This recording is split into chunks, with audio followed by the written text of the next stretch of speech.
Hello, you wonderful humans, and welcome to the inaugural episode of Weekly Comedy. Can't say it's anything more than that. The politics of Tasmania. So, this is me and everything I'm doing at the moment.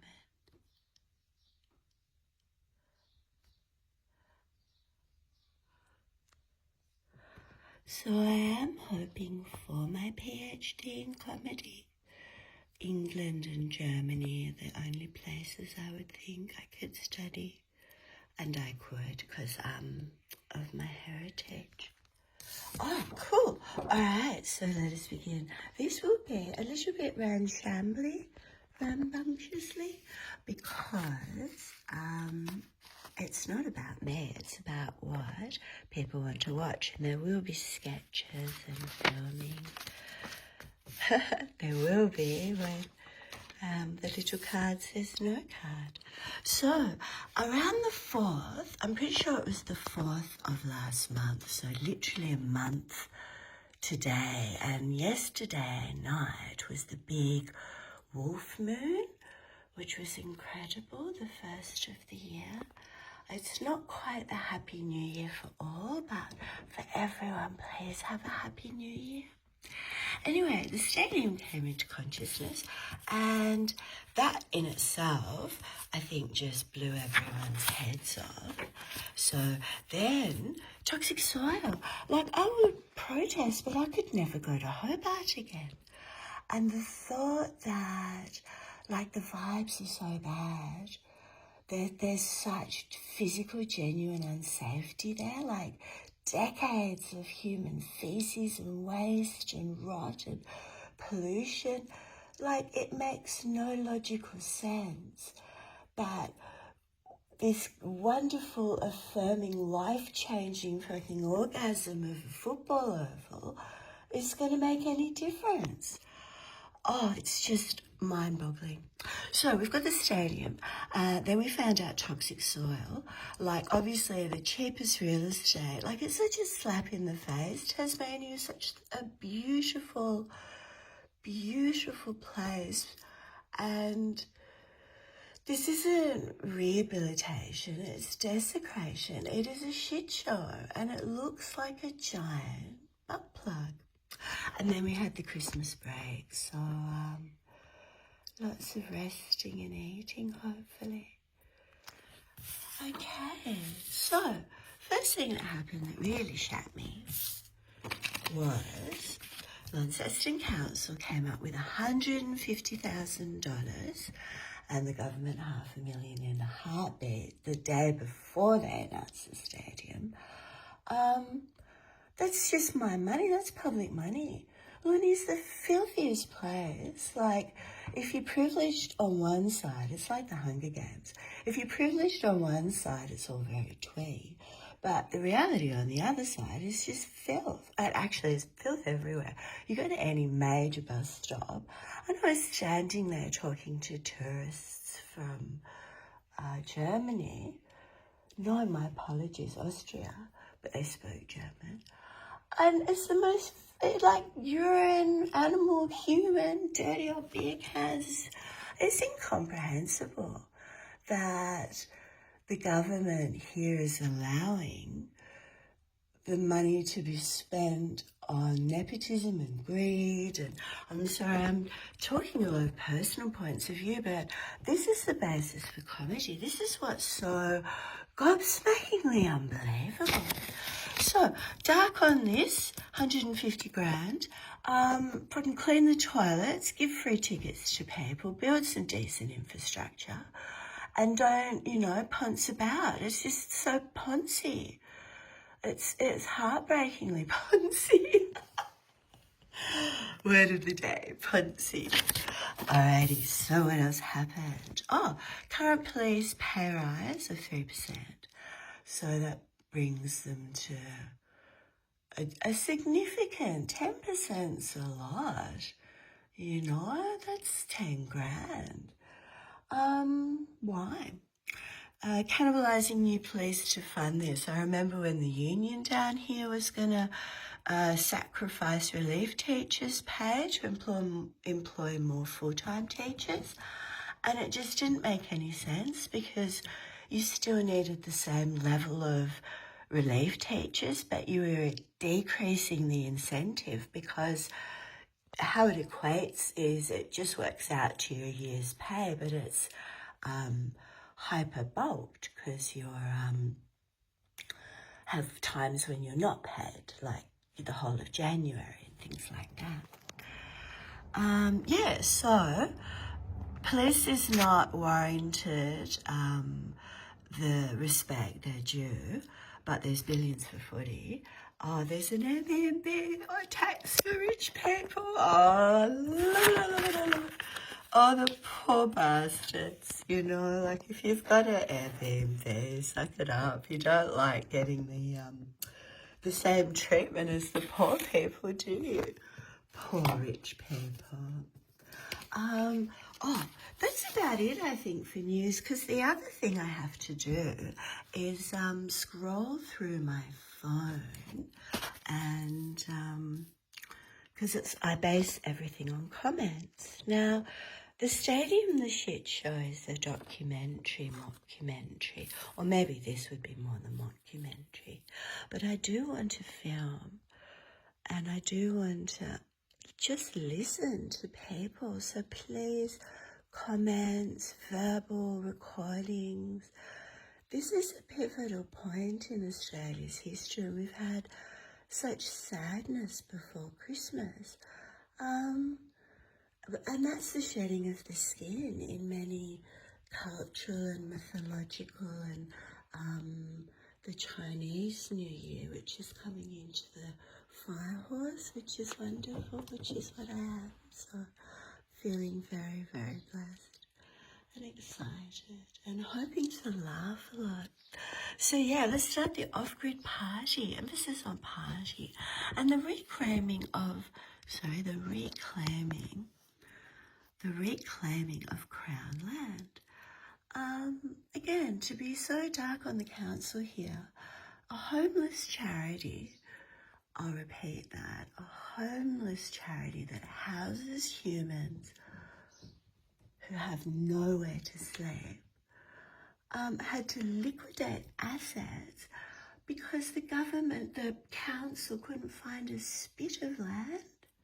And this was all portable showers, portable toilets. The mind-boggling gall and comprehension of how humanity just turns its eye away from people who need help, and my personal passion and my 50% fundraising and everything I do with trying to get the wheels of money in favour of people who can share it better. Like there needs to be a universal protest against billionaires. They cannot have that much wealth. What are they doing with it? Where's it invested? Who's it benefiting? Because overnight they could wipe out poverty. They could buy the internet and rework it so pedophiles can't exist. You know, it's mind-boggling to think those numbers behind you and you wouldn't do anything with it. Sorry. So the off-grid party is an emphasis on, the word party. So 100% no politics or politicians. If you identify as a politician, you can fuck the right off. Just fuck off. 100% clarity, equity of process. Now, that's the main thing, clarity. You can see, you know what's going on. An equity of process. No more nepotism, no more mates knowing mates and golden handshakes and the brown paper bag deals. Just being decent, kind humans and doing what's best for all. Earth care, people care, fair share.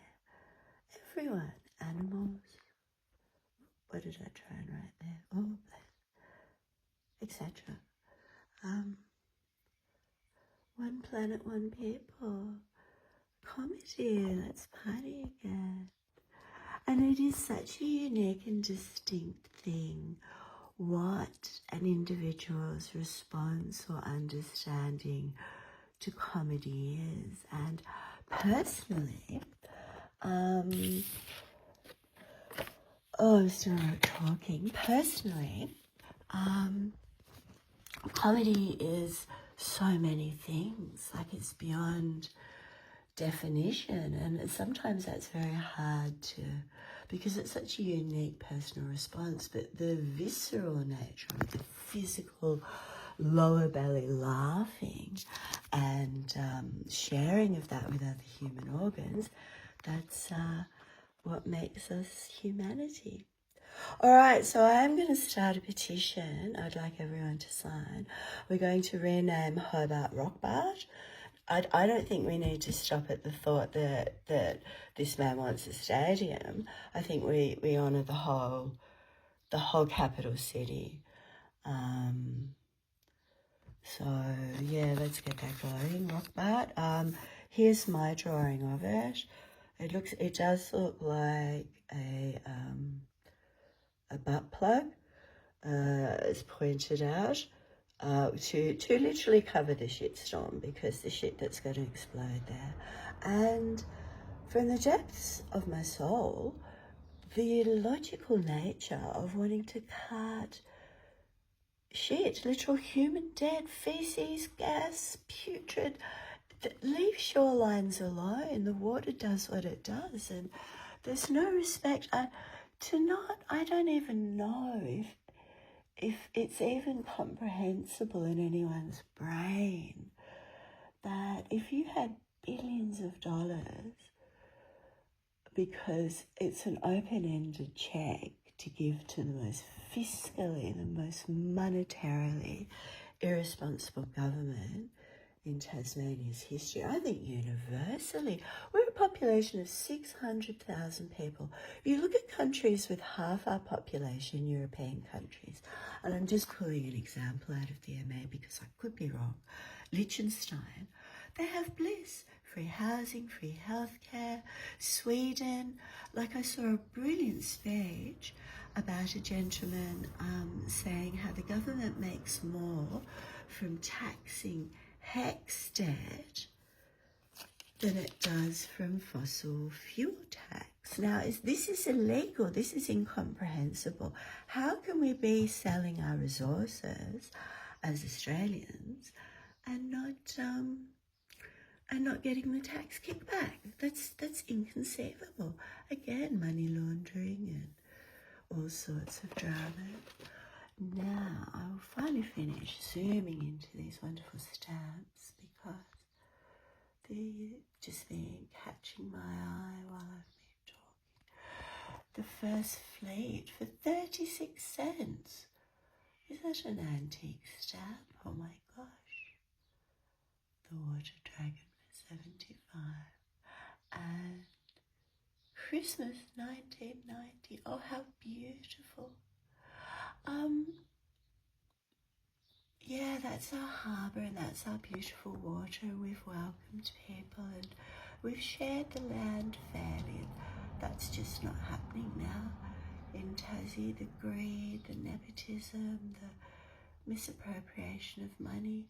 If you had billions of dollars, even 1 billion, or even say 400 million, and that's how much was just lost. Like, how do you lose money on they built a boat. Look at this, they built a new boat, but they didn't think where they would dock it, so they had to build a new dock. And to date, 400 million. Probably all very good and exciting, nice and new facilities, but could have just been upgraded or recycled. Or for $400 million, you would build how many libraries and cafes and community hubs and market gardens and clean hospitals that are safe hospitals. It's such an anathema. Is that the right word? The opposite? The hospital down here, the worst in human history. It's just hysterical. the first mental hospital down here too, and it's just in ruins because no government respects anything. They're all about greed.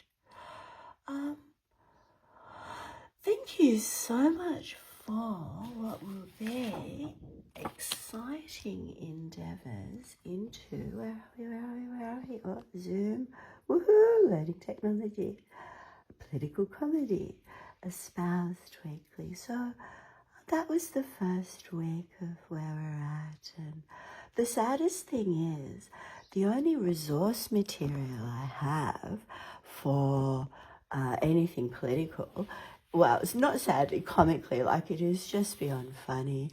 The little film clip, the latest government one where it's quasi religious, like it's hysterical. And I'm so dark to know that the AFL don't pay tax. That's what makes it a religious cult. It's just ridiculous. Someone got a fucking drone and some droning music and some winny voice, like then fuck me. What motivates me is it'll be aspirational and change lives. Oh, fuck off. Like, if you actually were a decent human being and wanted to change someone's life, you would go bang and make action happen, not words. And that's why I'm totally disengaged from anyone who identifies as a politician. I physically don't want to go within 500 metres. I think that's the legal minimum. Oh, the vile, the bile, all as bad as each other, because you become a quagmire of complacency. And that's the saddest thing. You have a demographic here in Tasmania that also adds to the comedy of 50% illiterate people. Talk about suppression of the masses. Okay, I am endeavouring to say thank you, because I can't think of much else in the week. Look at that beautiful artwork to talk about. So this is my busy retirement.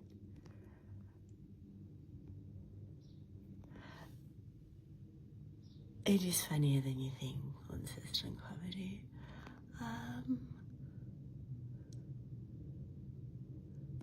Sorry, that's a plane flying over. Such a lovely quiet morning. So, with a very beautiful colour,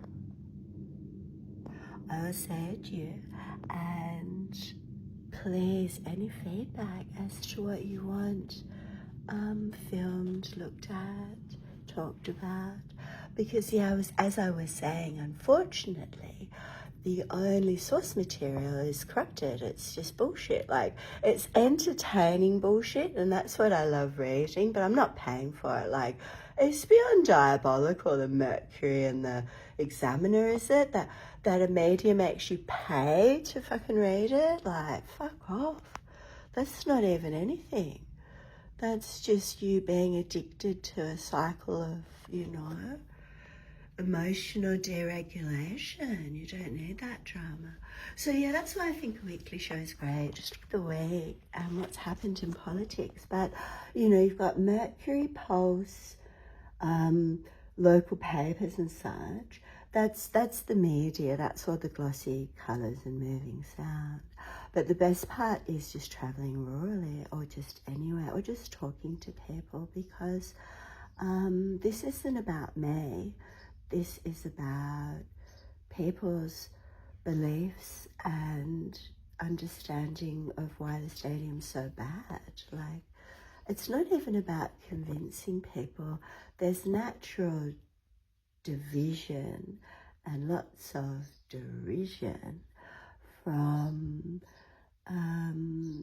the socio-economic founding of this place. It was English colonization, and the hierarchy came with it, and there is a fucking wealthy elite, and the inbreeding is so evident when you have a population, of just over 500,000 to a land space that's the most pristine and beautiful on earth, with the cleanest air and the cleanest water on earth. You know, this is all pretty sacred stuff. And getting back to the stadium,